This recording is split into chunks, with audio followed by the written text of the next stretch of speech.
പുതിയ സാമ്പത്തിക വർഷത്തിന് തുടക്കമായി. സാമ്പത്തിക രംഗത്തടക്കം ഒട്ടേറെ മാറ്റങ്ങളുമായാണ് 2025-26 സാമ്പത്തിക വർഷത്തിന് തുടക്കമാകുന്നത്. കേന്ദ്ര സംസ്ഥാന സർക്കാർ ജീവനക്കാരുടെ ശമ്പളം, ആദായ നികുതി, UPI തുടങ്ങിയ സേവനങ്ങളിലെല്ലാം മാറ്റങ്ങളുണ്ട്. 3 മാസം വരെ ഉപയോഗിക്കാത്ത മൊബൈൽ നമ്പറുകൾ ഇന്നു മുതൽ UPI അക്കൗണ്ടിൽ നിന്ന് നീക്കും. സൈബർ തട്ടിപ്പുകൾ തടയാനാണ് പുതിയ സംവിധാനം കൊണ്ടുവരുന്നത്. കേന്ദ്ര സർക്കാർ ജീവനക്കാർക്കുള്ള പുതിയ പെൻഷൻ സ്കീം ഇന്നു മുതൽ നിലവിൽ വരും. ആദായ നികുതി പുതിയ സ്ലാബിൽ. പൂർണ്ണമായും ആദായ നികുതി ഒഴിവിനുള്ള വാർഷിക വരുമാന പരിധി പുതിയ സാമ്പത്തിക വർഷം മുതൽ 7 ലക്ഷം രൂപയിൽ നിന്ന് 12 ലക്ഷം രൂപയാക്കും. 15 വർഷം കഴിഞ്ഞ ഇരുചക്ര വാഹനങ്ങൾക്കും സ്വകാര്യ മുച്ചക്ര വാഹനങ്ങൾക്കും റോഡ് നികുതി 900 രൂപയിൽ നിന്ന് 1350 രൂപയാക്കും. ഇന്നു മുതൽ 15 ലക്ഷത്തിന് മുകളിലുള്ള ഇലക്ട്രിക് വാഹനങ്ങളുടെ വില കൂടും.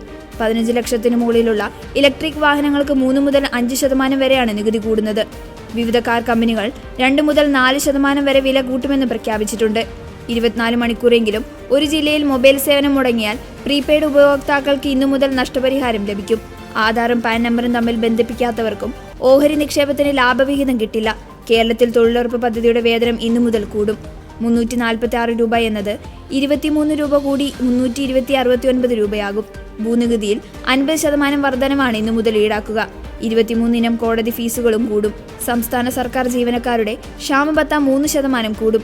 ദിവസവേതന കരാർ ജീവനക്കാരുടെ ശമ്പളം 5% ഉയരും.